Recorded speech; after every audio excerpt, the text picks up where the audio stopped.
Cette fois c'est à propos de moi, la France. Mon fusil classique français est le fusil automatique FAMAS.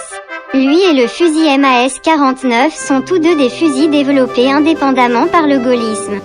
Le FAMAS entièrement automatique a une cadence de tir très élevée et la précision des 3 rafales est également bonne. On peut dire que ce pistolet est mon esprit indépendant français. Then why change to the German HK416 assault rifle now?